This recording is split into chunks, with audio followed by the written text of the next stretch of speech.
Howdy, Shasta College, Humanity 4, Film Studies. How y'all doing? How was your weekend? It's cold out there. Boy, is it a change in the weather? From 115 to 58. It's about time. Anyway, I hope you all are faring well. I did do a new assignment. I posted it this morning. Uh, your next essay is a Western. I talked about genre cinema last time I spoke with you last week and talked about genres, why they're important, why we categorize these things. And one of the genres was the Western. We don't see too many of those anymore. They've fallen out of favor in favor of sci fi and comic book stuff. But every once in a while, one sneaks through once a year or so, once every couple of years. Hateful Eight by Quentin Tarantino, Unforgiven, that's 30 years old already, by Clint Eastwood. Were they worthy films? But they're not what it used to be. We're getting farther and further away from that part of our history. And so the films that people embrace now aren't that set in the past. Now it's considered a period piece. Um, and other genre films like musicals, I touched on. I want you guys to look at some of those. Um, I'll be talking about those. Am I talking about that today? No. I'm talking about two things today. Other genres that you need to know about, you probably do science fiction, um, rom-coms. That's how we categorize everything now. And that's another French word, genre. And and today I'm going to talk a bit about your paper, what you're going to do in your paper, which is a Western. It's a film that is considered a masterpiece, a brutal masterpiece, um, and a Western, a genre that was falling out of favor in those days of the Vietnam War. And that documentary you took your test upon, those films, the auteur director, and this gentleman didn't quite fit into any of that because he was a little bit older and he had success in TV and he'd done several movies, mostly westerns, Ride the High Country, Major Dundee, Ballad of Cable Hogue, um, and others. And then in 1969, he directed what's considered his masterpiece, and it is considered a masterpiece, a brutal ballet of violence, they called it, um, The Wild Bunch by Sam Peckinpah. That's what you're going to write your paper about. And if you listen to my lecture, you might be able to use some of this stuff. But he was born and raised on a ranch outside Fresno, California. His family were judges, believe it or not. Pretty powerful judges here in California. And so if you ever see his movie called Ride the High Country, it's almost like a biography of his family in a way. He uses lots of same names and locations of the characters in his life growing up on this ranch and being a free fellow in the Western genre of life, but he's also a sensitive artist deep down.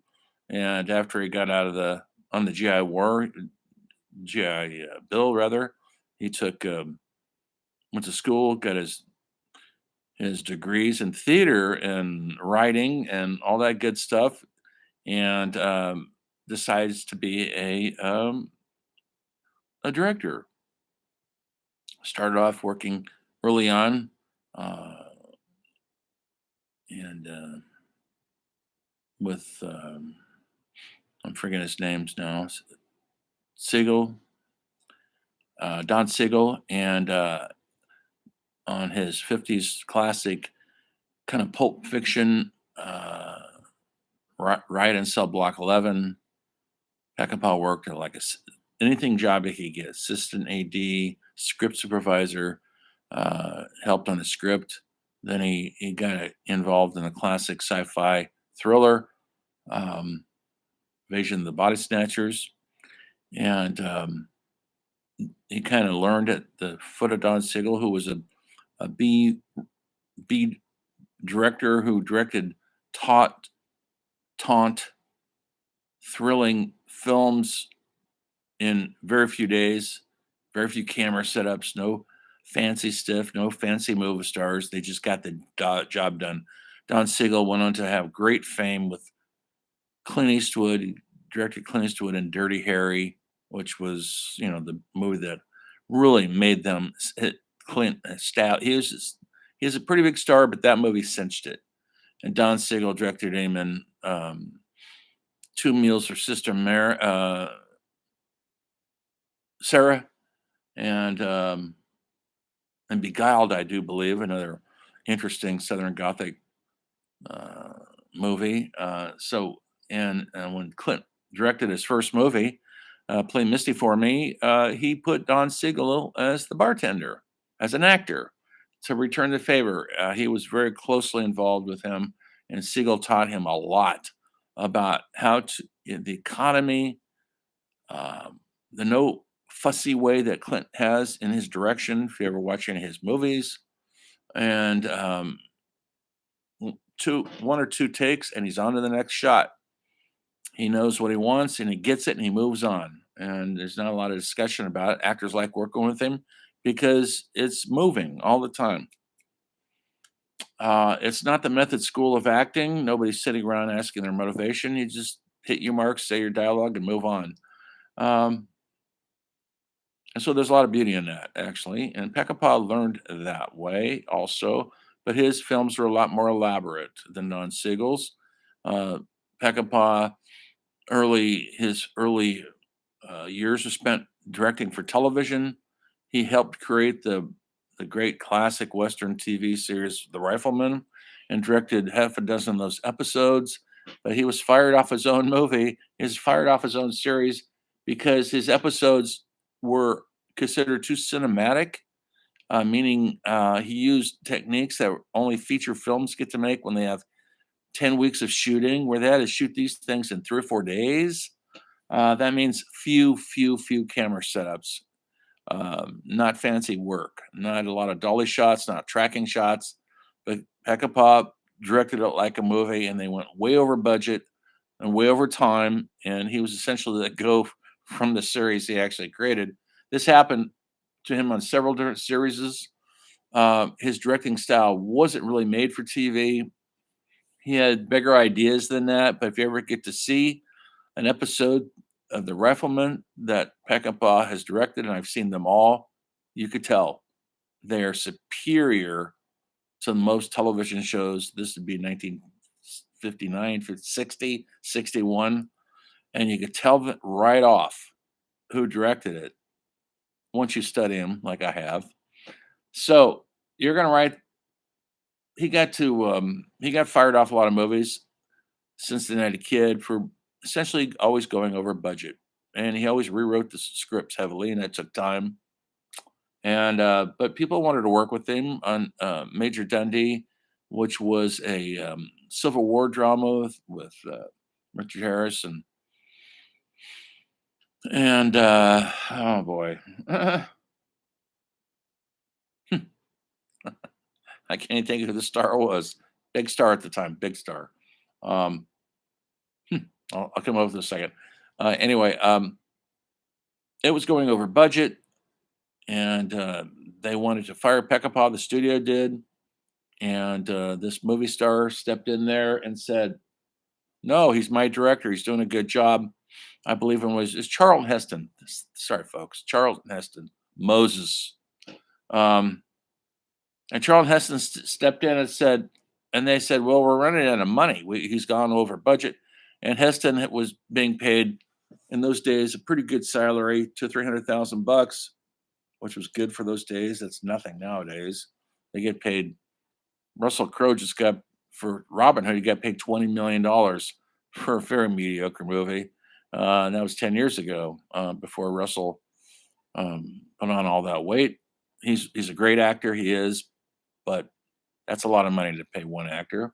Tom Cruise, all those guys, Johnny Depp, they all get those big paychecks. In these days, though, nobody was getting paid yet $1 million.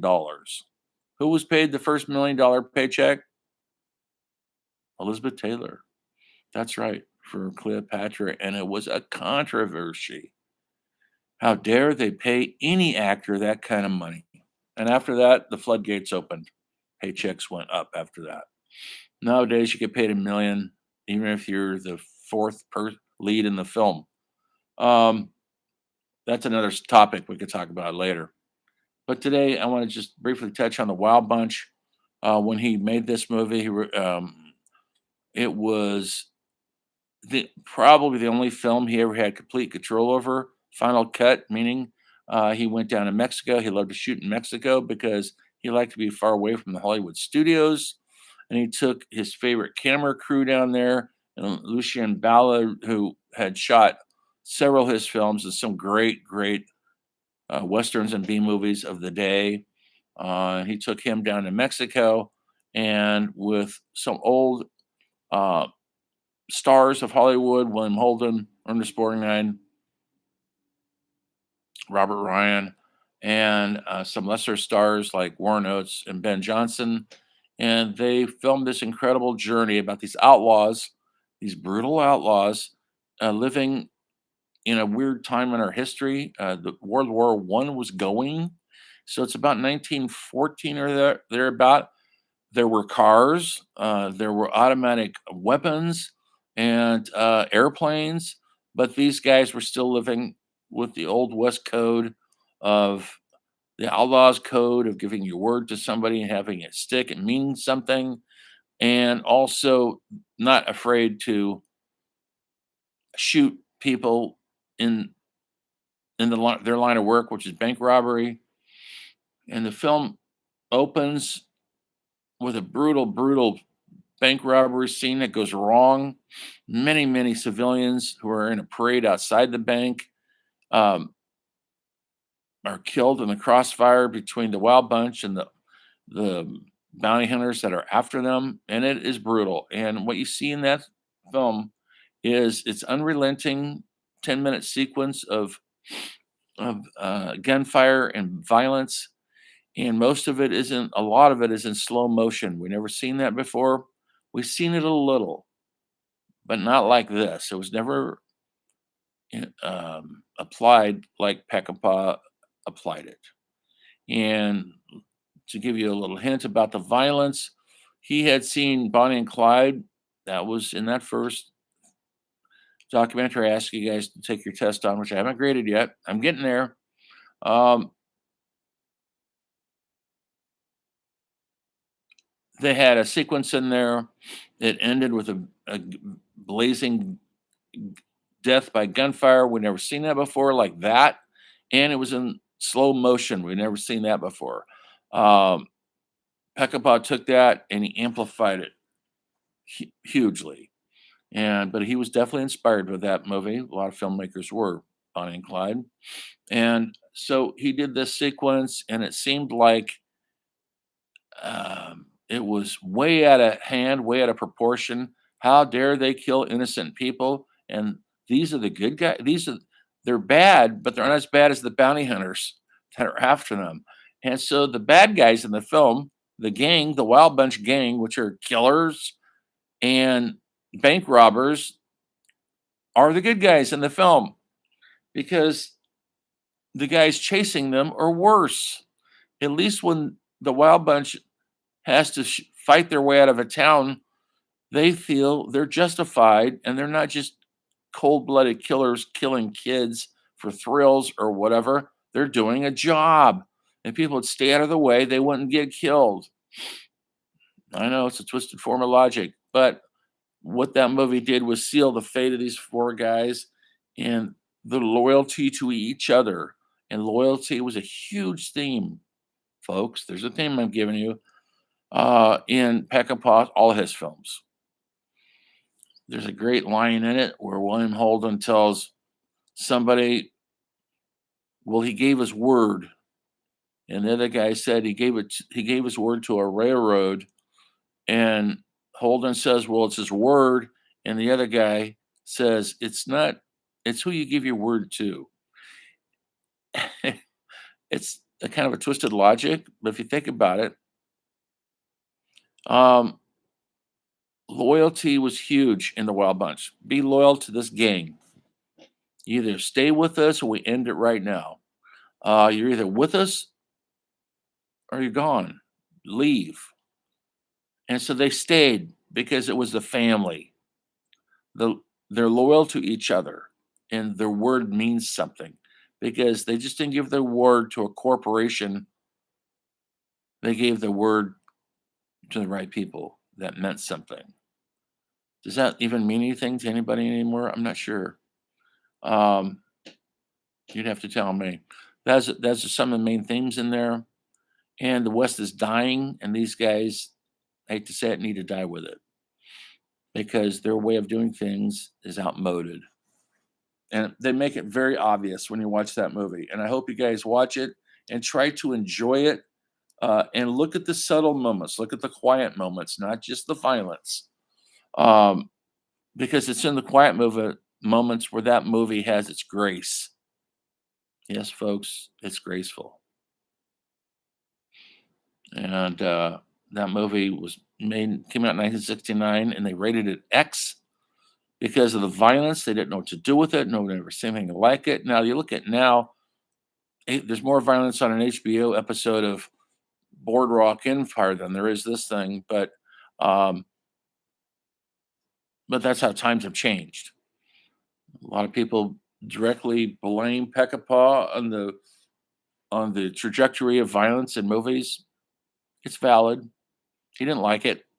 Many times in an interview, he said, "I was wrong." I his interview was, "I made the violence to be so off-putting, nobody would want to commit violence." That's not what he did, though. He made it look beautiful by putting it slow motion, by making it death by violence a graceful way to die and live. So he even said, "I made a mistake. It had the opposite effect. People liked it." And he saw the Wild Bunch over and over again. I'm one of those people. When I saw the movie and it came out, it changed my entire life. It did. It made me want to be in that world, not the violent world, but folks, but filmmaking. It made me want to study film, learn how to be a writer, a director, and I never forget. Here's my story about Peckinpah. He meant so much to me. I was going to San Francisco State at the time. This would be in the 70s, folks, long before you were around, studying film. And he came. There was a tribute to Peckinpah at the film festival, San Francisco Film Festival, down at the Palace of Fine Arts. If you know anything about San Francisco, that's where it was. And they screened a bunch of his TV stuff. And I went down there, of course. I spent 2 days down there, soaking up all of Peckinpah's work, obscure work. He had another series um, called The Westerner, only lasted, I think, less than 13 episodes. It's really brilliant. A guy is this kind of itinerant cowboy traveling around with his dog Brown and the great Brian Keith. And he's kind of a poet. He's not a killer and a gunfighter, but he gets into trouble a lot. You know how that is. And they canceled it because it was just too brilliant. Really, it was canceled because of that. It was too good. You can see episodes of the Western on YouTube, I think. Anyway, if you're interested in old television like that, to see where these guys' roots were. And when you watch a series like The Rifleman or The Westerner, you can see how it's leading up to the Wild Bunch. It's leading that way. And because sometimes you'll even hear same dialogue. He'll use same snippets of dialogue from a series he wrote, and it's in the Wild Bunch and other movies. He did that. So everything led up to the Wild Bunch, and changed the course. It was a game changer. People didn't know what to do with it because at the time when it came out, it was a Western that was not popular. Also, but Peckinpah said it's my Vietnam War. That movie is my Vietnam War. And if you look at it, it makes sense. So I was going to talk about 1980s films. I don't want to talk anymore because I don't want to make this go on too long. I'll do that again this week because that's where in the decade 1980s, not such a great decade for Hollywood films, a decade of endless sequels. On that, remember, it's not giving your word, it's who you give your word to. That's binding. So, with that, I'm giving you my word. The story of film will continue soon.